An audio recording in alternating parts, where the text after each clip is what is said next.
आप सभी व्यूअर्स का हमारे चैनल पे स्वागत है। अब आज हम जो टॉपिक है कि रक्त से होने वाली बीमारी, इसके विषय में हम आपको बताएंगे। मानव रक्त में रासायनिक कमी, रक्त कणों में खराबी या अनिश्चितता होने पर कभी कभी रेडिएशन या ड्रग्स थेरेपी से रुधिर में असमानता आ जाती है अथवा कुछ परजीवी रक्त में प्रवेश कर जाते हैं, जिससे रुधिर अशुद्ध हो जाता है और रक्त में कई बीमारियां हो जाती हैं। रक्त में होने वाले कुछ बीमारियां निम्न प्रकार की हैं: रक्त अल्पता, पॉलीसिथेमिया और ब्लड कैंसर। ये सब 3 बीमारियां हैं। इसके अतिरिक्त कुछ बीमारियां और निम्न हैं। पहला है कि एग्रान्यूलोसाइटोसिस। जब किसी रोगी व्यक्ति से रेडिएशन या ड्रग्स थेरेपी होती है तो ग्रेनुलोसाइट्स की संख्या जो है कम हो जाती है। दूसरा है रुधिर जहर घात या सेप्टिसीमिया। तो जब कभी खुले घाव के माध्यम से रुधिर में प्रवाह में कोई सूक्ष्म जीव प्रवेश कर जाता है तो रुधिर संक्रामक हो जाता है और इस प्रकार के व्यक्ति का आदि इस समय रहते इलाज न किया जाए तो उसकी मृत्यु हो जाती है। तीसरा स्राव रोग या हेमोफोलिया। यह रोग एक प्रकार का आनुवंशिक रोग होता है। यह रोग जो मुख्यतः पुरुषों में पाया जाता है। हीमोफिलिया माँ से उसके पुत्र में फैलता है। इस रोग का रक्त का थक्का नहीं जमता। अब आता है रक्त अल्पता यानी एनीमिया। किसी कारण शरीर में लाल रक्त कण या हीमोग्लोबिन समान से कम मात्रा होने की स्थिति को रक्त अल्पता या रक्त की कमी कहा जाता है। शरीर के प्रत्येक कोशिकाओं को ऑक्सीजन की आवश्यकता होती है और शरीर में भी महत्वपूर्ण कार्य हीमोग्लोबिन द्वारा किया जाता है। शरीर में रक्त की कमी होने पर व्यक्ति कमज़ोर हो जाता है और रोग प्रतिकार तथा शक्ति क्षीण हो जाती है। शरीर में समान से कम रक्त होने पर निम्नलिखित लक्षण नज़र आते हैं। पहला, ज़्यादा थकान एवं सुस्ती, सांस लेने में दिक्कत होना, त्वचा सफ़ेद या पीली पड़ना, हाथ पैर ठंडे पड़ना, चक्कर आना, घबराहट। रक्त की कमी के कारण जो होता है, शरीर में रक्त की कमी प्रमुख कारणों से निम्नलिखित है। शरीर में लौह तत्व की कमी के कारण रक्त की कमी होती है। दूसरा, विटामिन की कमी के परिणाम स्वरूप शरीर में रक्त की कमी पाई जाती है या होती है। आघात, अल्सर, बवासीर, पाइल्स या किसी बीमारी के कारण शरीर के अंदरूनी या बाहरी रक्तस्राव होने की स्थिति में रक्त की अत्यधिक कमी हो जाती है। किडनी रोग, कैंसर, एड्स, पाचन की समस्या जैसे जीर्ण रोग के कारण शरीर में खून का निर्माण सही से न होने के कारण भी रक्त की कमी हो जाती है यानी एनीमिया हो जाता है। अब आता है पॉलीसिथेमिया। ये एक ऐसी स्थिति आती है जिसके परिणाम स्वरूप जो है रक्त प्रवाह में लाल रक्त कणिकाएं यानी आरबीसी का स्तर बढ़ जाता है और पॉलीसिथेमिया वाले लोग जो है हेमेटोक्रिट, हीमोग्लोबिन या लाल रक्त कणिकाएं की सामान्य सीमा से ऊपर की वृद्धि होने लगती है। और ये पॉलीसिथेमिया 2 मुख्य श्रेणी में बांटा गया है, प्राथमिक और द्वितीयक। प्राथमिक जो है पॉलीसिथेमिया में लाल रक्त कोशिकाओं में वृद्धि लाल रक्त कोशिका उत्पादन की प्रक्रिया में अंतर्निहित समस्याओं के कारण होती है। प्राथमिक पॉलीसिथेमिया में लाल रक्त कोशिकाओं में वृद्धि लाल रक्त कोशिका के उत्पादन की प्रक्रिया में अंतर्निहित समस्याओं के कारण होती है। द्वितीयक पॉलीसिथेमिया आमतौर पर लाल रक्त कोशिका उत्पादन को बढ़ावा देने या अन्य कारकों या अंतर्निहित स्थितियों के परिणाम के रूप में होता है। पॉलीसिथेमिया के कारण पहला है कुछ दवाएं, रक्त डोपिंग या उपचय, स्टेरॉइड, स्टेरोटिन या इंजेक्शन, निकोटीन निर्भरता आदि के कारण, धूम्रपान के कारण, कार्य क्षमता बढ़ाने वाली दवा के कारण, ऑक्सीजन का स्तर निम्न होने से, गुर्दे की बीमारी से, निर्जलीकरण होने के कारण। अब आता है ब्लड कैंसर। ब्लड कैंसर जो होता है कैंसर का एक रूप है। ब्लड कैंसर अस्थि, मज्जा या हड्डियों के केंद्रीय भाग को बहुत प्रभावित करता है। ब्लड कैंसर में रक्त कोशिकाओं का असमान उत्पादन होने लगता है। ब्लड कैंसर के 90% मामले वयस्कों में तथा 10% जो है ब्लड कैंसर बच्चों में पाया जाता है। ब्लड कैंसर का इलाज ब्लड कैंसर के प्रकार पर निर्भर करता है। मुख्य 4 प्रकार के ब्लड कैंसर होते हैं जिससे वर्तमान में ब्लड कैंसर का जो निदान संभव है। ब्लड कैंसर के प्रकार, पहला एक्यूट लिम्फोब्लास्टिक ल्यूकेमिया, फिर आता है क्रोनिक लिम्फोसिटिक ल्यूकेमिया, फिर एक्यूट माइलोजेंस ल्यूकेमिया, फिर क्रोनिक माइक्रोलेजेंस ल्यूकेमिया। ये 4 प्रकार के ब्लड कैंसर का है, इसका इलाज किया जाता है। एड्स की पहचान सन 1981 में पहली बार समलैंगिक लोगों ने समुदाय में लॉस एंजल्स तथा न्यूयॉर्क में हुए थे। एड्स का पूरा नाम एक्वायर्ड इम्यूनो डिफिशिएंसी सिंड्रोम है, अर्थात ऐसी बीमारी जो रोग प्रतिरोधक क्षमता कम कर देती है। एड्स रोग HIV विषाणु के संक्रमण से होता है। HIV का पूरा नाम जो है ह्यूमन इम्यूनो डिफिशिएंसी वायरस है, अर्थात ऐसा विषाणु जो रोग प्रतिरोधक क्षमता कम कर देता है। इस रोग में व्यक्ति अपने प्राकृतिक रोग प्रतिक्षमता को खो देता है। एड्स पीड़ित व्यक्ति के शरीर में प्रतिरोधक क्षमता कम होने के कारण अवसरवादी संक्रमण जैसे सर्दी, खांसी, TB इत्यादि रोग आसानी से हो जाते हैं। इनका इलाज भी बहुत कठिन होता है। HIV संक्रमण होने के बाद एड्स की स्थिति तक पहुंचने में तथा लक्षण दिखने में 8-10 साल या उससे ज़्यादा समय लग जाता है। कि इसके लक्षण क्या है? पहला है सिर दर्द की समस्या समान रूप से लोगों की हो रहती है, और यदि पूरे दिन सिर में हल्का दर्द रहता है और यह दर्द दिन ढलने के साथ साथ बढ़ता है तो यह इसका बड़ा लक्षण है। यदि बार बार हर दूसरे तीसरे दिन बुखार हो जाता है तो यह भी इसके मुख्य लक्षणों में से एक है। यदि किसी भी मौसम में स्किन रैशेज की समस्या शुरू हो जाता है तो यह भी इसका कारण हो सकता है। साथ ही त्वचा पर कई जगह फोड़े भी निकल आते हैं और खुजली भी होती है। HIV संक्रमण के शुरुआती चरण और बाद में समय में भी थकावट का लक्षण देखने को जो है मिलता है। कम उम्र में ही जोड़ों में दर्द और सूजन की समस्या होना इसका लक्षण माना जाता है। HIV वायरस प्रतिरक्षा प्रणाली इम्यून सिस्टम को धीरे धीरे कमज़ोर करता है, इसलिए व्यक्ति का वजन धीरे धीरे कम होने लगता है। HIV से संक्रमित होने पर नाखून में भी परिवर्तन नजर आने लगते हैं। नाखून या तो टूटने लगता है या फिर इसका रंग बदल जाता है। अब आता है इसका कारण। तो इसका पहला है कि संक्रमित व्यक्ति से असुरक्षित यौन संबंध।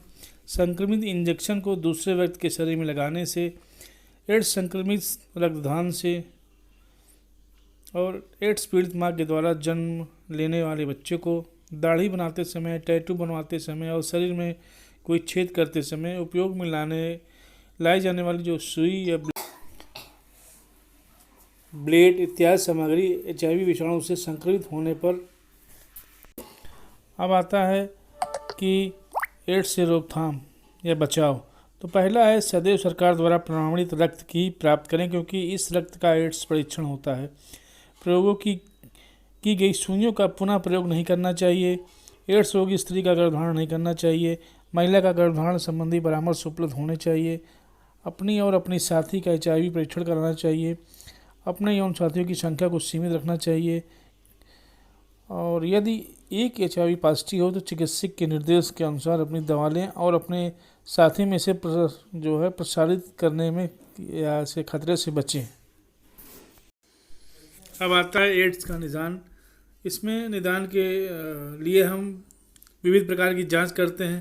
पहला है जो है HIV first and second test का। एड्स के निदान करने हेतु HIV फर्स्ट एंड सेकंड की रक्त की जांच की जाती है। शरीर में HIV का संक्रमण होने के बाद शरीर का रोग प्रतिरोधक क्षमता HIV एंटीबॉडीज़ का निर्माण करती है। यह एंटीबॉडीज शरीर में निर्माण होने वाले व्यक्ति को HIV पॉजिटिव कहा जाता है। HIV का संक्रमण होने के बाद शरीर में HIV एंटीबॉडीज़ का निर्माण होने से 1 और 2 हफ्ते या 6 महीने तक का समय लगता है, और इस समय को विंडोज़ पीरियड कहा जाता है। HIV विषाणु के शरीर में उपस्थित होने के बावजूद इस कालविधि में पीड़ित को रक्त जांच समान आ सकती है तथा पीड़ित दूसरे को एड्स फैला सकता है। दूसरा पॉइंट ये है कि जो जांच है HIV एंटीजन जांच या HIV एंटीजन टेस्ट जो होता है, शरीर में HIV का संक्रमण होने के बाद एंटीबॉडीज़ तैयार होने में बहुत समय लगता है, परंतु एंटीबॉडीज शीघ्र तैयार हो जाता है। HIV एंटीजन जांच से HIV का संक्रमण होने के कुछ दिनों में ही निदान हो सकता है तथा तुरंत उपचार एवं अन्य व्यक्तियों में फैलाव होने से रोका जा सकता है। अब आता है तीसरा, CD4 या संख्या जांच, यानी CD4 काउंट टेस्ट बोलते हैं। CD4 कोशिका को सहायक टी कोशिका भी कहा जाता है। यह हमारे रोग प्रतिरोधक शक्ति के महत्वपूर्ण अंग है।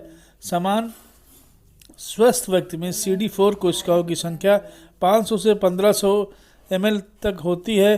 CD4 की कोशिकाएं संख्या 200 ml से कम आने पर एड्स का निदान किया जाता है। चौथा है एलिसा जांच या एलिसा टेस्ट। एड्स का निदान करने के हेतु एलिसा टेस्ट जो है की जाती है। यह जांच पॉजिटिव आने पर पुष्टि के लिए वेस्टर्न ब्लास्ट जांच की जाती है। HIV संक्रमण होने के प्रारंभिक 3 से 6 सप्ताह महीने के विंडोज पीरियड में यह जांच जो फॉल्स टेस्ट नेगेटिव भी आ सकती है। पांचवा है लार की जांच। एक सूची पैड पर मुंह के अंदर लार या थूक का नमूना लेकर प्रयोगशाला में जांच की जाती है। यह जांच पॉजिटिव आने पर पुष्टि के लिए अन्य ब्लड टेस्ट किए जाते हैं। अब आता है कि वायरल लोड टेस्ट। इस जांच में खून से HIV के प्रमाण की जांच की जाती है। यह जांच निदान और उपचार के दौरान पीड़ित के सुधार के आकलन में काम आती है। अब आता है हेपेटाइटिस। यकृत लीवर की सूजन की स्थिति को संदर्भित करता है। हेपेटाइटिस के 5 समान प्रकार के वायरल संक्रमण के कारण होता है, लेकिन हेपेटाइटिस के अन्य संभावित कारण भी होते हैं। इसमें पीलिया के लक्षण होते हैं। रक्त में जब बिलीरुबिन की मात्रा बढ़ जाती है तब पीलिया होता है। समानता रक्त में बिलीरुबिन का स्तर 1% या इससे कम होता है, लेकिन जब इसकी मात्रा 2.5% से ऊपर हो जाती है तब लीवर कमज़ोर हो जाता है। हेपेटाइटिस के जो लक्षण होते हैं, इसमें पहला है लीवर की कोशिकाओं में सूजन आना। दूसरा, थकान, फ्लू या जैसे लक्षण दिखाना, पेट में दर्द होना, भूख कम लगना, अचानक वजन घटना, पीले रंग की त्वचा और आँख जो पीलिया के संकेत हो सकते हैं। 7वां पॉइंट इसका होता है हल्का बुखार या मितली उल्टी लगना। 8वां है मांसपेशी या जोड़ों में दर्द। होता है कि हेपेटाइटिस कैसे हम इसको रोकें, तो इसके बचाव का उपाय पहला है लीवर को स्वस्थ रखने के लिए साफ़ सुथरा भोजन और साफ पानी का प्रयोग करना चाहिए। बाहर का खाना खाने से बचें। यदि खाना भी पड़े तो साफ़ सफाई देख कर खाएँ।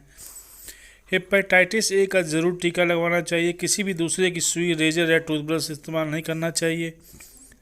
रक्त चढ़ाने पर इस बात का विशेष ध्यान रहे कि नई सुई हो और रक्त संक्रमित न हो। अधिक तेल, घी, हल्दी और मिर्च मसाले वाले भोजन नहीं करना चाहिए।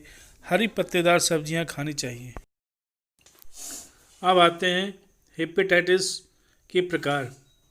ये 5 प्रकार का होता है। पहला आता है इसमें देखिए hepatitis A, type A virus जो दूषित जल व भोजन से फैलता है।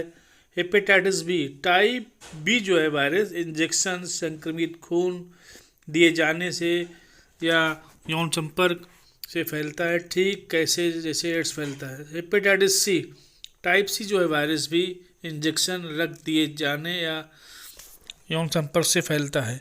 हेपेटाइटिस D, टाइप D जो है वायरस अपनी संख्या बढ़ाने व छूत फैलाने के लिए टाइप B का वायरस पर निर्भर करता है, इसलिए इसका फैलाव टाइप B वायरस के साथ ही होता है तथा इसके फैलने का तरीका भी टाइप B वायरस के जैसा होता है। अब आता है हेपेटाइटिस E, टाइप E के वायरस पीने के पानी के मल से दूषित हो जाने से फैलता है। अब आता है हेपेटाइटिस B। हेपेटाइटिस B यह एक विषाणु संक्रामक रोग है जो कि हेपेटाइटिस B के वायरस के कारण फैलता है। हेपेटाइटिस B से पीड़ित कई मरीजों को लंबे समय तक कोई तकलीफ न होने के कारण इसका पता नहीं चलता। विश्व में लीवर कैंसर के 60% मामले हेपेटाइटिस B के कारण होते हैं। भारत में हर वर्ष लाखों लोगों को हेपेटाइटिस B का संक्रमण होता है। इनमें से अधिकतर लोगों में यह संक्रमण कुछ समय के लिए होता है और फिर ठीक हो जाता है। अब आता है कि हेपेटाइटिस B फैलने के कारण। पहला, हेपेटाइटिस B से संक्रमित व्यक्ति के साथ असुरक्षित यौन संबंध रखने से। हेपेटाइटिस B से संक्रमित सुई, ब्लेड उपकरण का इस्तेमाल करने से, जीवाणु मुक्त न किए गए उपकरणों से या कान छिदवाने से, दाढ़ी की ब्लेड या टूथब्रश जैसे व्यक्तिगत सामान संक्रमित व्यक्ति के इस्तेमाल करने से। गर्भावस्था में प्रसव के समय संक्रमित माता के शिशु को हेपेटाइटिस B हो सकता है। ब्लड ट्रांसफ्यूजन या ऑर्गन ट्रांसप्लांट जो करते समय ठीक से जांच न किए जाने पर हेपेटाइटिस B फैल सकता है। गले मिलने, हाथ मिलने, खांसने, छींकने से हेपेटाइटिस B नहीं फैलता। अब आता है कि हेपेटाइटिस बी का उपचार। इसमें पहला है, अधिक से अधिक आराम करना चाहिए। दर्द निवारक दवाई का सेवन करने से इसको पेट दर्द या खुमारी से आराम मिलेगा। ढीले तथा हल्के कपड़े पहनने और जितना हो सके ठंडे वातावरण में रहना चाहिए। गर्म पानी से नहाने से बचे। क्रोनिक चरण की अवस्था में यदि 6 महीने के बाद भी बीमार न जाएं तो इसका असर लीवर पर पड़ता है। यदि लीवर सही से कार्य कर रहा है तो पहले उपचार में दवाई दी जाती है जिसे पेक्टरफेरॉन अल्फा 2 कहते हैं। अब आता है हेपेटाइटिस बी का निदान। पहला है रक्त जांच। हेपेटाइटिस बी का निदान करने के लिए HbS-Ag रक्त की जांच की जाती है। इस रक्त की जांच में पीड़ित को हेपेटाइटिस बी है या नहीं यह पता चल जाता है, और यदि है तो वह संक्रमण ताज़ा है, IgM या लंबे समय तक LG से या इसकी जानकारी प्राप्त होती है। लीवर की बायोप्सी से इसका होता है। यदि हेपेटाइटिस बी के कारण लीवर खराब होने का आशंका है तो लीवर की स्थिति जानने के लिए लीवर की बायोप्सी जो है की जाती है। तीसरा है HbEAg यानी हेपेटाइटिस बी की तीव्रता जांचने के लिए यह जांच की जाती है। लीवर प्रकार्य जांच। हेपेटाइटिस बी के कारण लीवर पर क्या असर हुआ है इसकी स्थिति जानने के लिए यह जांच की जाती है। अब आता है अल्ट्रासाउंड स्कैन। यह हेपेटाइटिस बी के कारण लीवर की स्थिति कैसी है ज्ञात करने के लिए डॉक्टर के पेट की सोनोग्राफी कराने की सलाह दी जाती है। अब आता है PCR टेस्ट। हेपेटाइटिस बी के वायरस का रक्त में वायरल लोड जानने के लिए उपचार निर्धारित करने के लिए यह जांच की जाती है। यदि मेरा वीडियो पसंद आया हो तो लाइक, सब्सक्राइब और बेल आइकन दबाइए जिससे आपको नए नए नोटिफिकेशन मिलते रहें।